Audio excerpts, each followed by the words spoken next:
In at number 10, Bella Thorne. Bella Thorne played Ruthie Spivey in the television series My Own Worst Enemy back in 2008 and Tansy Hendrickson in the 4th season of Big Love in 2010. However, she began gaining prominence for her role as Cece Jones in the Disney Channel series Shake It Up, which she was a part of from 2010 to 2013. Although Bella admits herself that she never wanted to be a Disney star. During an episode of the MTV podcast Happy, Sad, Confused, Thorne admitted that she didn't want to audition even, but she felt she needed to because her family was close to homelessness. While that may seem like a very nice thing for her to do, she maintained this attitude of not wanting to be there. She would repeatedly tell the director that she doesn't know why she's there, and people would just laugh about it, thinking that she was just joking around, I guess. In reality, she hated being there the whole time. Makes it very difficult to work with if someone doesn't like what they're doing. In at number 9, Orlando Brown. While at the 2018 Radio Disney Music Awards, Raven-Symoné was asked about Orlando Brown's new tattoo, which just so happened to be, well, Raven's face. Here's what she had to say. Yeah, what do you make of that? I make of the second season of That's So Raven will be coming out July 25th.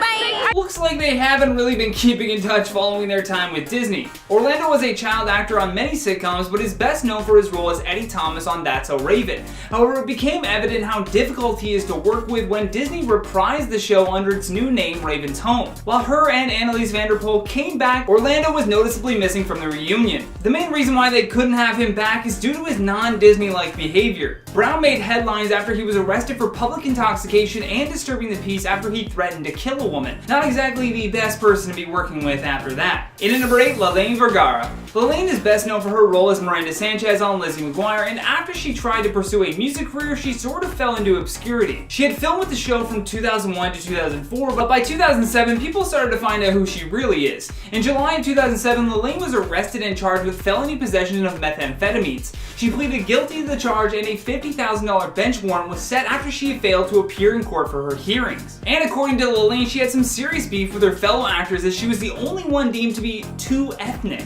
They actually told her to look as white as possible, which undoubtedly caused some tension between her and everyone else on the show. When a Lizzie McGuire reboot was in the works, they confirmed every character returning, but Lelaine was left out of the conversation.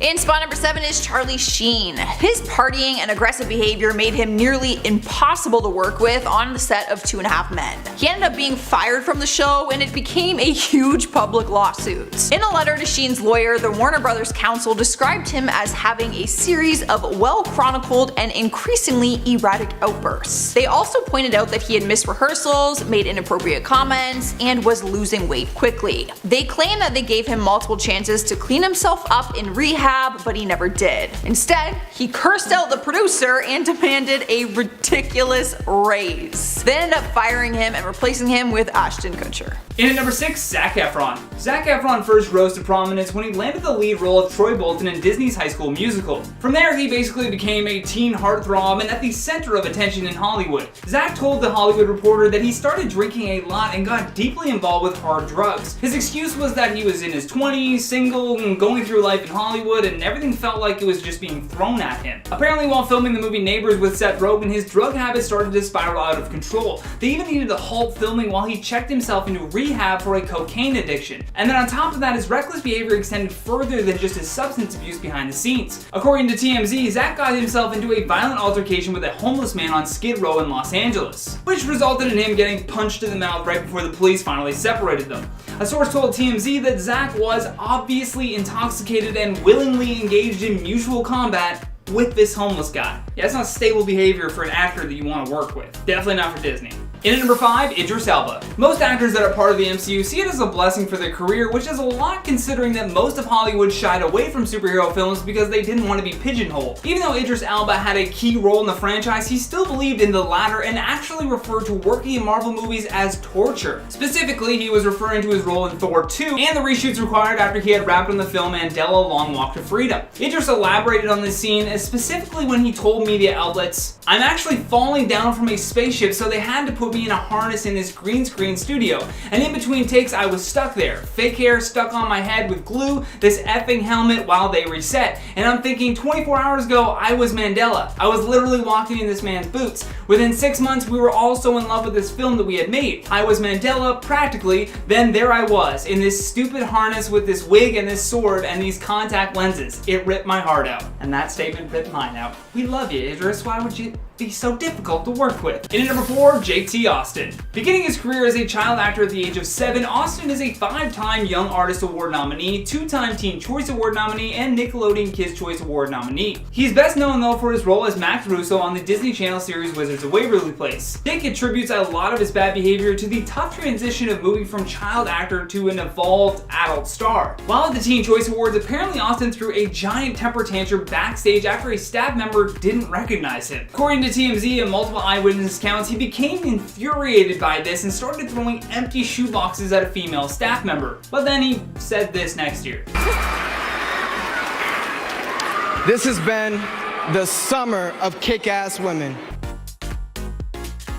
Alright guys, in our third spot is Terry Hatcher. She was the lead actress on Desperate Housewives for a while, but that seemed to get in the way of her and the rest of the cast. Her co-star Nicolette Sheridan talked about her experience working with Terry and called her the meanest woman in the world. Things were so heated between them that the creator, Mark Cherry, admitted that he had to intervene a fight between them during filming one time. It wasn't just Nicolette though that had an issue with her. The rest of the cast and crew felt so disconnected from her that at the end of the show, her name was left off the card that the cast gave to the crew. That's awkward. Imagine being the only one who didn't sign the card. Not good. In at number 2, Jake Paul. Jake is far from his Disney acting days now, but according to reports, he wasn't the easiest person to work with. Aside from Vine, he really rose to prominence for playing the role of Dork Man on the Disney Channel series Bizaardvark. Although Jake was unceremoniously dropped from the show before the start of the second season, and his exit was listed as effective immediately. Paul had been making local headlines in Los Angeles after complaints that he had been getting from his neighbors over alleged partying and pranks at his West Hollywood rental house. He was then featured in a KTLA news report after he started climbing up on her news van during a live broadcast. Can we do it by the truck?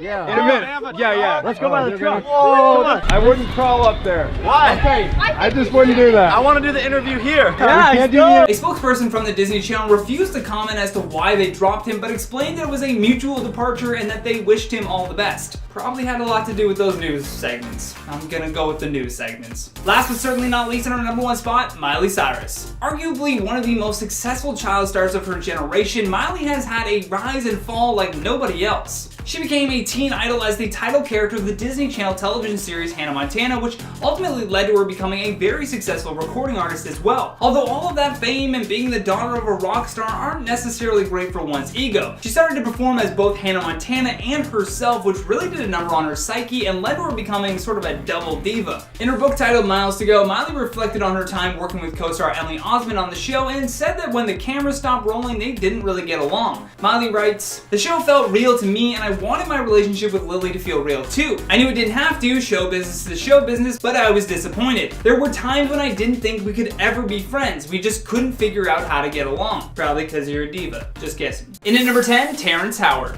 Back in 2008 when the Marvel Universe kicked off with the first Iron Man film, most of the cast would soon become key players in what would be a very successful franchise. Terrence Howard was the original War Machine and Tony Stark's sidekick slash, babysitter. In past interviews when Terrence was first starting out, even he realized that he was difficult to work with. After his first starring role in the film Hustle and Flow, Howard told interviewers that the reason he isn't in the limelight is a direct result of how difficult he can be to work with. Unfortunately for Terrence, Marvel Studios is equally difficult to work with, and in the early days of filming, they just started cleaning house. If anyone gave them the slightest issue, they were replaced at the next available opportunity. On top of reports coming from the set of Iron Man that he was living up to this reputation, it was also noted that director Jon Favreau wasn't exactly loving his performance. Then by the time Iron Man 2 rolled around, he would soon be replaced by Don Cheadle. The saddest part of this story is looking back at that first Iron Man film where Terrence sees the War Machine suit and says, "Next time." Little did he know, there would never be a next time. In at number 9, Brie Larson. When Brie Larson was confirmed to play Captain Marvel, the comic book trolls bombarded the Rotten Tomatoes page with negative reviews before the film was even released. Part of the reason fans were upset with this new Marvel character was mostly due to how much they pushed the fact that she was a woman, as if there was never any female superheroes before her. Fans correctly noted how Wonder Woman was able to allow the character to just speak for herself when it came to setting a message of female empowerment. Although with Captain Marvel, there was almost too much of a focus on her gender being the reason that she was a hero. Perhaps the main reason she had become difficult to work with was that Larson's own politics began creeping in during press junkets. In what was a PR nightmare, Brie made several comments about how there were too many white men in Hollywood, which even included the critics that review the movies. She's not wrong, but it's also a very hostile way to start your MCU journey, especially considering that most of her castmates are, well, white men. In at number 8, Natalie Portman. In another stunning example of identity politics spoiling casting choices, Natalie Portman originally left the MCU because of a female director being fired. Portman was locked in to do the Thor sequel, but after top executives decided to drop Patty Jenkins as the director, Natalie was furious. She also made a point of letting every news outlet know just how deeply upset she was by the decision. Natalie wanted to quit immediately following Jenkins' departure out of protest, but she was contractually obligated to finish the film. Although one of the most surprising things to happen at the 2019 San Diego Comic-Con was the announcement that Portman would be returning to the MCU for an appearance in Endgame, as well as the next installment of the Thor solo series. So she can't be that hard to work with. In at number 7, Demi Lovato. Demi Lovato had been a Disney kid for a long time. She appeared on Barney and Friends from 2002 to 2004. However, between 2007 to 2008, Lovato played Charlotte Adams on the Disney Channel short series As the Bell Rings. She then auditioned for the channel's television film Camp Rock and new TV series Sunny with a Chance, for which she landed both roles. Now, to Demi's defense, she was diagnosed with bipolar disorder and struggled a lot with finding body confidence. So needless to say, she could be a bit of a nightmare on set, but it was primarily due to the pressures of maintaining this presence while on top after all of this early success with Disney. During an interview with Refinery 29, Demi said, "Prior to getting sober, I was one of those people who was like, I don't give a whatever. And I used that as an excuse to do whatever I wanted. I was a nightmare to work with." Well, at least she admits it herself. In at number 6, Gwyneth Paltrow. Even though Gwyneth Paltrow has been part of the MCU since its inception, she clearly only is paying attention to the paychecks. During an episode of the Netflix show Chef's Table, she completely forgot that she was in Spider-Man Homecoming. And even worse was that she had no idea Samuel L. Jackson was a member of the MCU, even though she had been in 5 films with him at the time. Although at 46, Paltrow wasn't interested in dressing up in a superhero suit anymore and was very vocal about this upon her departure from the franchise following Endgame. Gwyneth told Variety magazine that she doesn't see herself committing to any more sequels and that she really only got involved because she was friends with director Jon Favreau. Halfway through, at number 5 is Shannon Doherty. She was a huge breakout star in the 90s when she worked on Beverly Hills 90210, but she quickly earned a reputation as a difficult actress. One of her co-stars, Jason Priestley, described her diva-like behavior in his memoir and said that she, I quote, truly didn't give a shit. He said that she complained when a publicist picked her up in a car rather than a limo. One of her other co-stars and friend, Jenny Garth, said they got into an altercation on set that started to get physical. It led to Shannon being fired from the show altogether, since she just seemed to be the issue and just always had an issue with someone. She was the common denominator. In at number 4, Mickey Rourke. Oscar winner Mickey Rourke famously hated starring in Iron Man 2, even saying after his starring villain role that Marvel has diluted his character Ivan Vanko to a one-dimensional bad guy, adding that creative control rested with some nerd with a pocket full of money calling the shots. Mickey Rourke is the kind of actor that always wants to add more layers to his character, and although they initially agreed to this, he was surprised when the decision makers pulled the rug out from underneath his intended performance. Mickey went on to say, "I'm not a Marvel fan. Once I did a movie for Marvel and they cut the whole goddamn thing out. When you bring it to the table, it's really disappointing when they cut things out." According to reports, Rourke did not take this decision lightly and would continuously be a pain to work with on each day that he was scheduled to film. In at number 3, Ashley Tisdale. During her childhood, Tisdale was featured in over 100 advertisements and had minor roles in television and theater. She also achieved mainstream success as Maddie Fitzpatrick in the Disney Channel series The Sweet Life of Zack and Cody. Her success was heightened even further when she starred as Sharpay Evans in the High School Musical film series from 2006 to 2008. Tisdale even admitted herself that she was very difficult to work with during her time on High School Musical. During a chat with Andy Cohen, she said that her and Lucas, who played her on-screen brother, didn't get along at first. She told the host that they didn't get along at first because when they were screen testing, she was only giving him just like regular line readings, so not really being in the character. Then when he asked her to,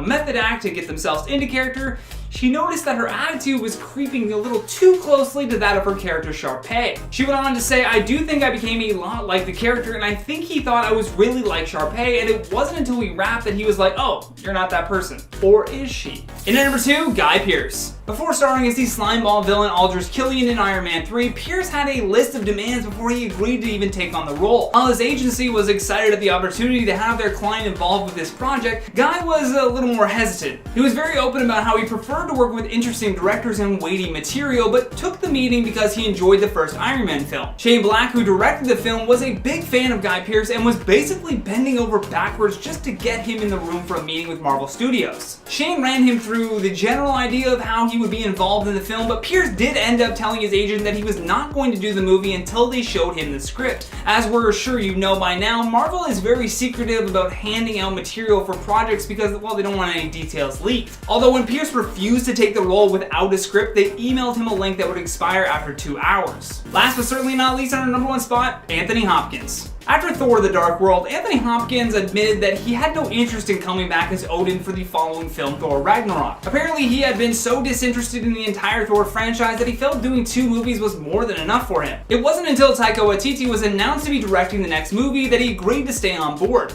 I guess when you've been acting as long as Anthony Hopkins has, you can kind of start throwing your weight around with demands. He was a big factor in the decision to make this film more comedic than its predecessor. He insisted again and again that he would not be part of the MCU if they decided to take the film in the same dark and gritty route that the previous one did. Sure enough, the film turned out to be a standalone classic of the franchise, but his posh attitude was duly noted by executives at the time. Kicking off our list, number 10 is Bruce Willis. He's known for playing action heroes and taking on occasional dramatic roles, but despite his successful career, he hasn't been able to avoid rumors about being difficult to work with. The director of Cop Out, Kevin Smith, said that working with him was soul-crushing. He even gave a nice little speech at the wrap party where he said, I quote, "I want to thank everyone who worked on the film, except for Bruce Willis, who is a effing dick." It also doesn't help that he's been known for demanding higher pay for movie roles, which is why he was dropped for the 3rd Expendables film, because he wanted more money. Pretty sure you make enough there, Bruce.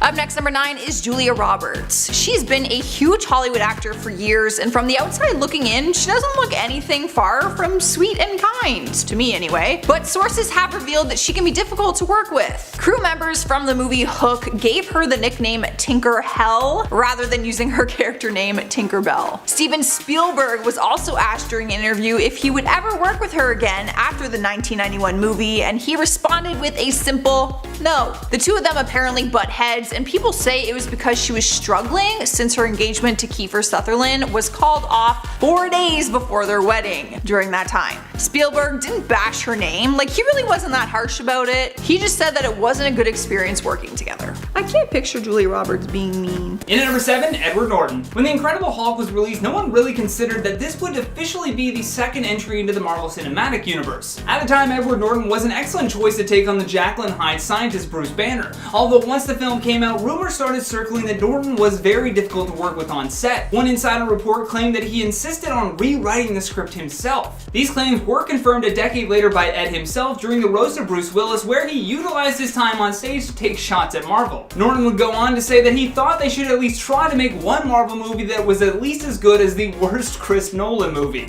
Major shade. Although this hostility is not out of place, shortly after he was fired, Kevin Feige released a statement saying, "Our decision is definitely not based on monetary factors, but instead rooted in the need for an actor who embodies the creativity and collaborative spirit of our other talented cast members." Fair enough. Swiping the 6th spot on our list is Lea Michele. She was recently called out by one of her former Glee castmates who said that Lea made her life a living hell during filming. But this wasn't the first time these types of claims came to surface. One of her former Glee co-stars, Naya Rivera, wrote a book which stated that Lea kept threatening to call SAG about the unsafe working conditions, and said that she would throw a bitch fit and then lock herself in her trailer. Lea also works on the show Scream Queens, and she actually told Women's Health magazine that she went to the producer and said that she would only do a recording of her screaming twice, and that is all they have to use for the entire season because she's a singer. Apparently singers can't do that. It'll harm her vocal nodes. Ain't that some shit?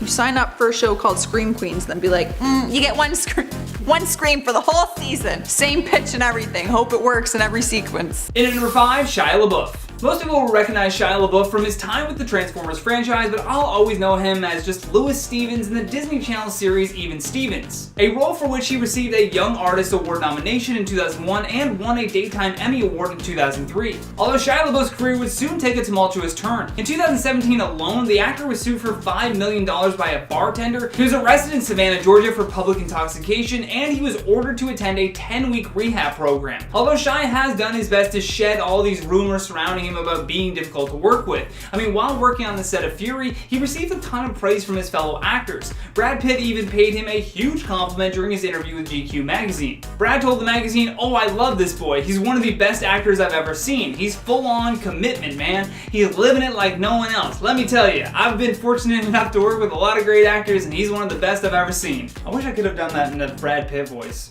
We'll get there. Moving on to number 4, we have Mike Myers. There has been a lot of crazy stories that have come out about him acting like a diva or a complete weirdo on set, like the time that he got mad about the butter that they had on set, or the time that he needed an assistant to carry around a Tupperware of chocolate and basically follow him around set in case he needed the snack. There's honestly too many incidents to name them all right now, but the director of Wayne's World spoke on his feelings towards the actor and said, "I honestly root against him." He said that he had a horrible attitude on set and suggested that he opens a children's hospital or something so that he can clean up his reputation. Honestly though, we don't really see him in many movies anymore, and this list might be a reason why. In number 3, Vin Diesel. There's almost no end to the stories about Vin Diesel being hard to work with. The star has been accused of hitting on interviewers and stirring feuds with co-stars. Most notably was his recent feud with Dwayne Johnson. When Vin Diesel started to voice the character of Groot, everyone absolutely loved the character. Luckily for Vin Diesel, he never really had to directly interact or work with other actors in the film. While Groot may seem to be one of the most unifying characters for the Guardians of the Galaxy crew,